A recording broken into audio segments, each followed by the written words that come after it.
का डंका बजाया ए इमाम अहमद रजा। तेजी के साथ मैं चंद जुमलों में जो समझाना चाहता हूं वो समझा दूं कि हिंदुस्तान में दो वक्त ऐसा आया जब फितने ने जन्म लिया। ऐसे तो फितने शुरू से हो रहे हैं, लेकिन दो वक्त हिंदुस्तान में ऐसा आया बहुत बड़ा फितना। एक अल्लाह की वहदानियत के मुनकिर पैदा हो गए। बादशाह अकबर ने दीन अकबरी का ऐलान कर दिया। इल्हाद अकबरी जोर पे था। उस वक्त अल्लाह ताला ने हजरत मुजद्दिद अल्फसानी को इस जमीन पर भेजा और हजरत मुजद्दिद अल्फसानी ने हिंदुस्तान में आकर अकबर की सरपूबी की और इस फितने से कौम को निजात अता फरमाया। पंजाब में हजरत मुजद्दिद अल्फसानी का मज़ार है। ये फितना तो खत्म हो गया। कौम को इस फितने से निजात मिली। लेकिन जब भारत में अंग्रेजों का कब्जा हुआ, ईस्ट इंडिया कंपनी बनाई गई, जब भारत के लोगों को गुलाम बनाया अंग्रेजों ने, तो उस वक्त ये सोचा कि मुसलमानों की असल ताकत का नाम इश्क़ मुस्तफ़ा, मुसलमानों की असल कुव्वत का नाम नबी से मोहब्बत है, मुसलमानों की असल ताकत और कुव्वत का नाम नबी का प्यार है। इसलिए उनके दिलों से नबी की मोहब्बत को निकाला कैसे जाए, उनके दिलों से नबी के प्यार को निकाला कैसे जाए, उनके दिलों से नबी के इश्क को निकाला कैसे जाए। इसलिए कि वो जान रहे हैं कि मुसलमानों की हालत ये है, उनके घर को जला दो, मुसलमान खामोश रहेगा। उनकी दुकानें लूट लो, मुसलमान खामोश रहेगा। उनके बच्चों को यतीम बना डालो, मुसलमान सब्र करता रहेगा। उनकी बीवियों को बेवा बना डालो, मुसलमान सब्र करता रहेगा। उनके लहू से होलियां खेलो, मुसलमान सब्र करता रहेगा। लेकिन अगर बात आई नामूसे मुस्तफा की और बात आई मुस्तफा की इज्जत की, तो फिर मुसलमान कुछ नहीं देखने वाला। मुसलमान सड़कों पे निकलेगा, मुसलमान मैदान में निकलेगा।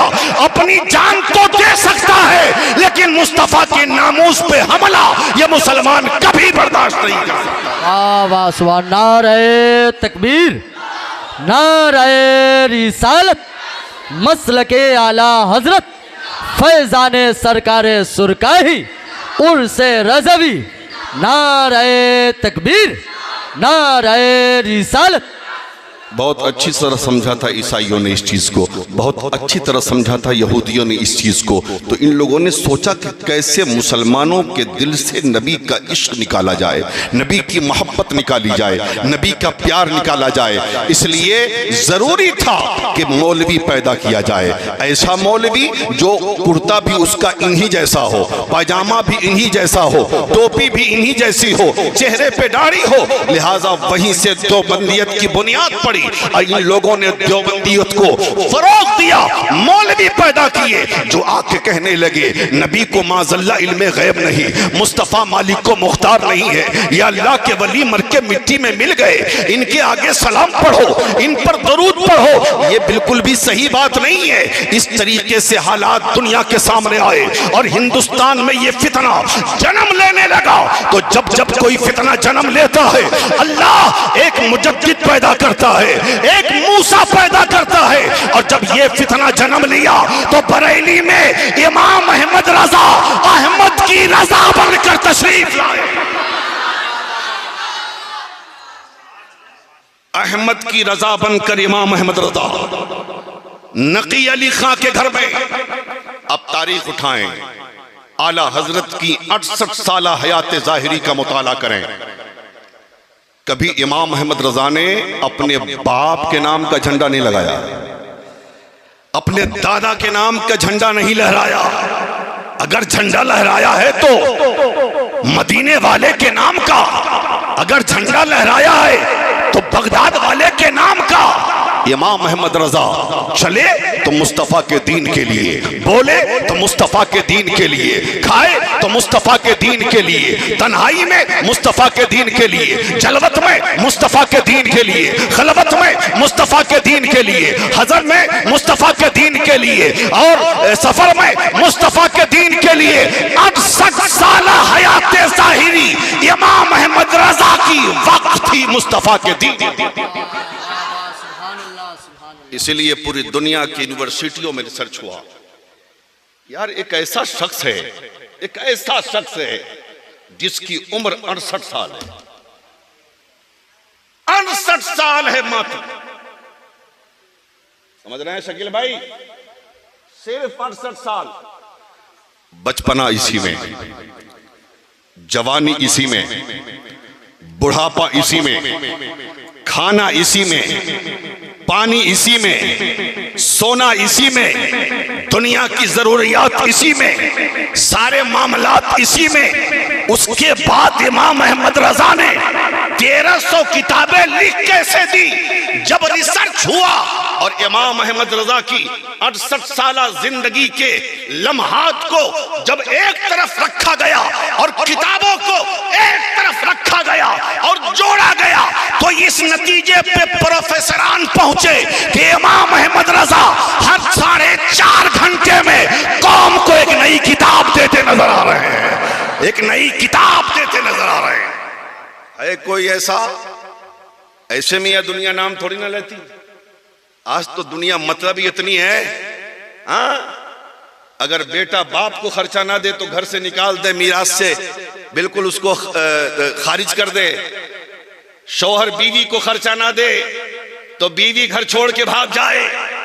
आज तो दुनिया मतलब की है, लेकिन बताओ आखिर वो कौन सा मतलब था इमाम अहमद रजा की जात से कि चाहे कुछ हो जाए इमाम अहमद रजा से हम मोहब्बत करेंगे। ये ईमान वालों का तरीका। उसकी सिर्फ वाहिद वजह यह है कि इमाम अहमद रजा ने हमारे ईमान की भी हिफाजत की है, हमारे अकीदे की भी हिफाजत की है। यही वजह है, यही वजह है कोई किसी से मुरीद हो, कोई किसी के हाथ पे बिक गया हो, अल्लाह का वली हमारी नजर में मोहतरम है, अल्लाह का वली हमारी नजर में काबिल एहतराम है।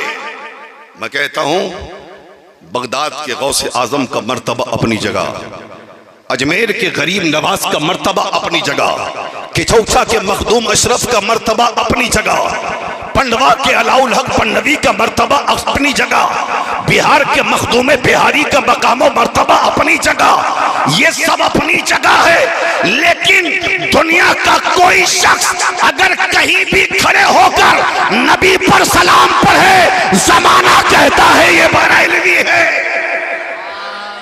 जमाना कहता है ये बरेलवी है। चाहे वो हिंदुस्तान का रहने वाला हो, दुनिया कहती है ये बरेलवी है। चाहे पाकिस्तान का रहने वाला हो, दुनिया कहती है ये बरेलवी है। चाहे अफ्रीका का रहने वाला हो, दुनिया कहती है ये बरेलवी है। चाहे इंग्लिस्तान का रहने वाला हो, दुनिया कहती है ये बरेलवी है। चाहे अमेरिका का रहने वाला हो, दुनिया कहती है ये बरेलवी है। चाहे सऊदी का रहने वाला हो, अगर वो सलाम पढ़े, दुनिया कहती है ये बरेलवी है।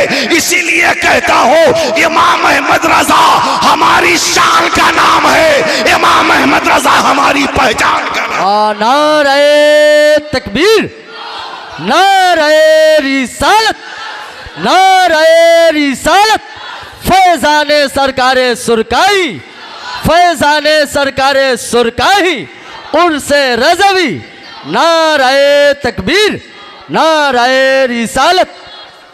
वादी रजा की कोहे हिमाला रजा का है, जिस समत देखिए वो इलाका रजा का है। हजरात, हम बड़े खुशनसीब हैं कि हमारे इमाम का नाम इमाम अहमद रजा है। और क्यों ना हो मियां, क्यों ना हो। आज कोई बरेली के इमाम अहमद रजा के मजार पर चादर चढ़ा के हम इमाम अहमद रजा के एहसान को चुका नहीं सकते। कोई इमाम अहमद रजा के मजार पे 100 रुपए की चादर चढ़ा के ये सोचे कि हमने इमाम अहमद रजा का हक अदा कर दिया, तो ये उसकी खाम ख्याली है, ये उसकी भूल है। इसलिए कि मजारों की चादरें इमाम अहमद रजा की विरासत नहीं है। इमाम अहमद रजा की विरासत तो इश्क़ मुस्तफ़ा है। इमाम अहमद रजा की विरासत तो इल्मे मुस्तफ़ा है। इसलिए इमाम अहमद रजा के हक को अदा करना है तो मजार पे चादरें चढ़ाओ चाहे ना चढ़ाओ, बल्कि जिस चीज की तर्जमानी बरेली के इमाम अहमद रजा जिंदगी भर करते रहे, हमें भी उसी चीज की तर्जमानी करते रहनी पड़ेगी। और यही तो कहा था, सरवर कहूं कि मालिको मौला कहूं तुझे, बागे खलील का गुले ज़ेबा कहूं तुझे, लेकिन रजा ने खत्म सुखन इस पे कर दिया, खालिक का बंदा खल्क का आका कहूं तुझे। हज़रात, इमाम अहमद रजा की जात को हम जैसे लोग क्या बयान कर सकते हैं? हमारी हैसियत क्या है, हमारी मजाल क्या है कि हम रास्ता दे दो हजरत को। आए हजरत, आए तशरीफ लाए, यहाँ हमारी हैसियत क्या, हमारी मजाल क्या कि हम इमाम अहमद रजा की इल्मी काविशों को हम बयान कर सकें। सच्चाई ये है कि इमाम अहमद रजा उस मीनारे का नाम है कि जिनको देखने के लिए 72 टोपियां गिर गई लोगों की, 72 फिरकों के हालात खराब हो गए। इमाम अहमद रजा अपनी जात के लिए उन्होंने कोई काम नहीं किया। और एक बात जान लो आप, दुनिया में बहुत सारे फतवे बिकते हैं, दारुल इफ्ता बिकते हैं और बिक रहे हैं, लेकिन बरेली का दारुल इफ्ता, इमाम अहमद रजा के जानशीन का दारुल इफ्ता न कल बिका है, न आज बिक रहा है, न बरेली का फतवा कोई क़यामत तक खरीद सकता है।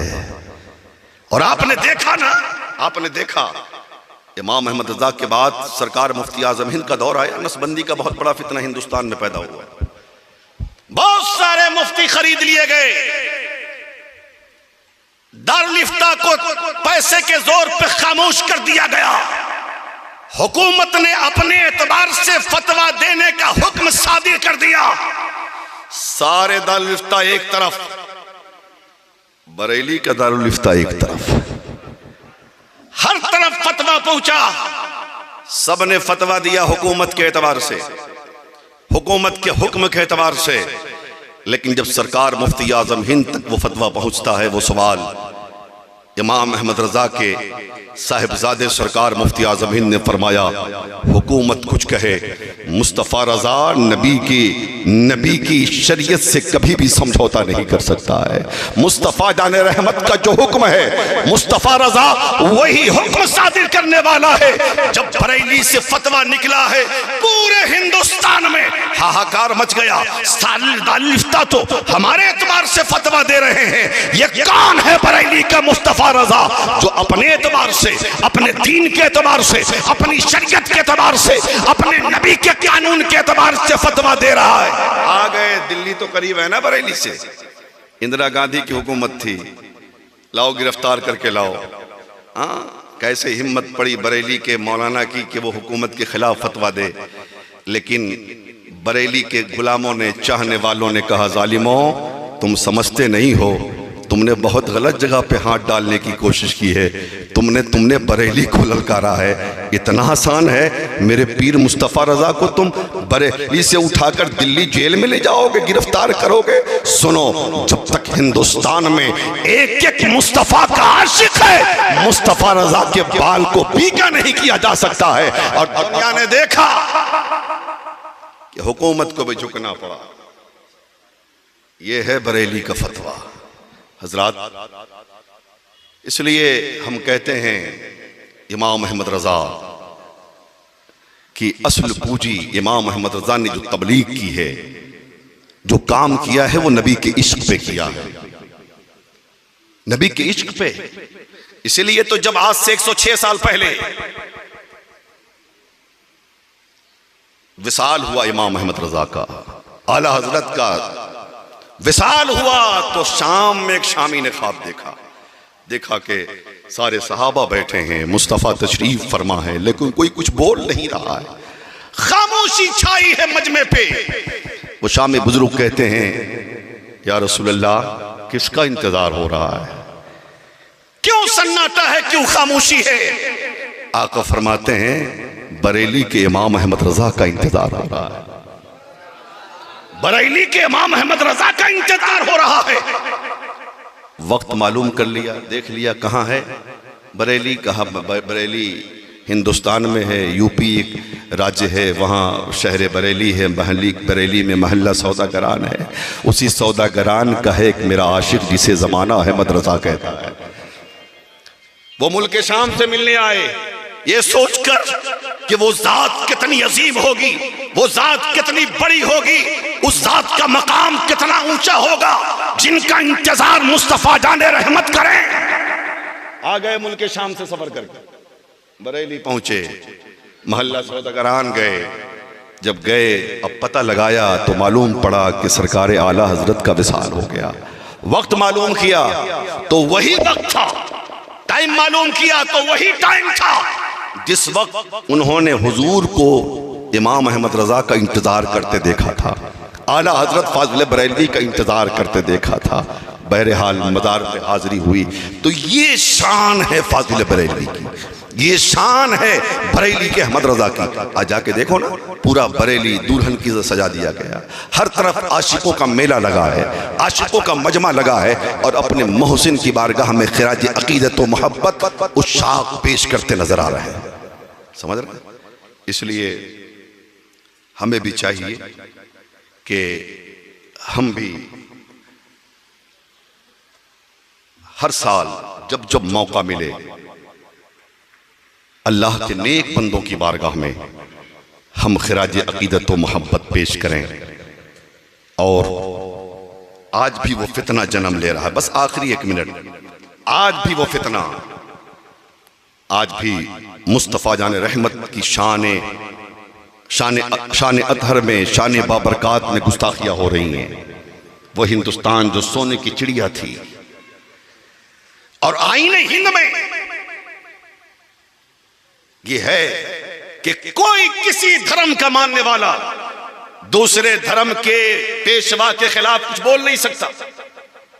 आज तक किसी मुसलमान ने हिंदुओं के देवी देवताओं के खिलाफ कुछ नहीं बोला, ईसाइयों के, चाहे किसी भी मजहब के मानने वाले हो, उनके धर्म के खिलाफ, उनके धर्म के ताल्लुक से कुछ नहीं बोला। लेकिन आज ये हिंदुस्तान हमारा कैसा हो गया कि पहले तो इन्होंने हमारी दुकानें जलाई, हम सब्र करते रहे, हमारे मकान को लूटा, हम सब्र करते रहे, हमारे बच्चों को यतीम किया गया, हम सब्र करते रहे, हमारी बीवियों को बेवा किया गया, हम सब्र करते रहे, हमारे खून से होलियां खेली गई, हम सब्र करते रहे, हमारे घरों को मिसमार किया गया, हम सब्र करते रहे। लेकिन जब ये देख लिए इनके घर को तोड़ोगे ये कुछ नहीं बोलेंगे, इनके मकान को लूटोगे ये कुछ नहीं बोलेंगे, इनकी दुकानें लूटोगे ये कुछ नहीं बोलेंगे, इनके बच्चों को मारोगे ये कुछ नहीं बोलेंगे, इनकी बीवियों को बेवा करोगे ये कुछ नहीं बोलेंगे, इनके लहू से होलियां खेलोगे कुछ नहीं बोलोगे। इनको मैदान में निकालने का तरीका यह है कि इनको इनके नबी की शान में गुस्ताखी करो। इसलिए आज हालात ये है, इस हिंदुस्तान में, जिस हिंदुस्तान की आजादी के लिए 14,000 मदरसे की चिटाई पर बैठकर कुरान पढ़ने वाले उलमा ने दिल्ली के चांदनी चौक पर फांसी के फंदे पे चढ़ के भारत को आजादी दिलाई थी, उसी हिंदुस्तान में कभी हमारे नबी के खिलाफ लबकुशाई हो रही है, कभी हमारे रब के खिलाफ लबकुशाई हो रही है, और आतंक फैलाने की, दंगा फैलाने की, लड़ाई करवाने की, इंतशार फैलाने की, दुश्मनी फैलाने की नापाक कोशिशें हो रही हैं। इसलिए मैं हुकूमत से कहूंगा कि अगर हिंदुस्तान को सोने की चिड़िया बना के रखना है तो ऐसे लोगों को लगाम दिया जाए जो लोग दंगा फैलाने की कोशिश करते हैं, जो लोग झगड़ा फैलाने की कोशिश करते हैं, जो लोग समाज में आपस में इंतशार फैलाने की कोशिश करते हैं। ऐसे लोगों को आजाद फिर घुमाया ना जाए। ऐसे लोगों की जगह सलाखों के पीछे है। ऐसे लोगों को सलाखों के पीछे डालकर यह बताया जाए कि ये हिंदुस्तान की गंगा जमनी तहजीब को पारा पारा नहीं होने दिया जाएगा। लेकिन आज हाल ये है कि जो हमारे मुसलमान इन लोगों के खिलाफ बोल रहे हैं कि क्यों तुमने मेरे नबी की शान में गुस्ताखी की, उनको जेल में बंद किया जा रहा है, उन्हें सलाखों के पीछे डाल दिया जा रहा है। लेकिन जिन लोगों ने मेरे आका की शान में गुस्ताखियां की हैं वो दंडनाते फिर रहे हैं, वो सड़कों पे आजाद फिर रहे हैं। लेकिन मुसलमानों, इनको बताओ कि हमारे जज्बात से खिलवाड़ करने की जरूरत नहीं। हम अल्हम्दुलिल्लाह मुसलमान हैं, हम अमन पसंद है, हम लड़ाई नहीं चाहते, हम झगड़ा नहीं चाहते, हम इख्तलाफ नहीं चाहते, हम गंगा जमनी तहजीब को खराब करना नहीं चाहते हैं। लेकिन अगर हमारी सबसे बड़ी दौलत, हमारी सबसे बड़ी ताकत, हमारी सबसे बड़ी कुव्वत और हमारी सबसे बड़ी नेमत, जिसे हम मुस्तफ़ा जाने रहमत कहते हैं, रसूल आज़म कहते हैं, मुख्तारे जहां कहते हैं, जिसे हम कासिम नेमत कहते हैं, मालिक जन्नत कहते हैं, अगर मेरे रसूल की नामूस पर हमला हुआ तो फिर हमें मजबूरन सड़कों पे भी निकलना होगा, हमें घरों से भी निकलना होगा। इसलिए कि अगर हम ना निकले तो क़यामत के दिन मुस्तफ़ा ने पूछा तब हम क्या जवाब देंगे। आज जरूरत है फिर इमाम अहमद रजा की, आज जरूरत है फिर मुफ्ती आज़म हिंद की, आज जरूरत है फिर ताजुश शरिया की। इसलिए हजरात, हमें अल्लाह ने अहमद रजा की सूरत में, सरकार मुफ्ती आज़म हिंद की सूरत में, हुजूर हुज्जतुल इस्लाम की सूरत में यह ऐसी नेमतें अता फरमाई है जिस पर रब का जितना शुक्र अदा करें कम है। अल्लाह से दुआ है अल्लाह तबारक व तआला अमल खैर की तौफीक अता फरमाए। मेरे बोलने में कोई भी अमदन सहवन खताएं लग़ज़िशें भूल चूक हो गई हो, मैं सिद्ध दिल से तौबा करता हूँ। आप भी पढ़ लीजिए, अस्तग़फिरुल्लाह रब्बी मिन कुल्लि ज़ंब व तूबु इलैह, हक़ ला इलाहा इल्लल्लाह मुहम्मदुर रसूलुल्लाह सल्लल्लाहु तआला अलैहि वसल्लम। अब्र रहमत तेरी मरकत पर गुहरबारी करे, हश्र तक शाने करीबी नाज बरदारी करे। अस्सलामु अलैकुम व रहमतुल्लाह। खड़े होकर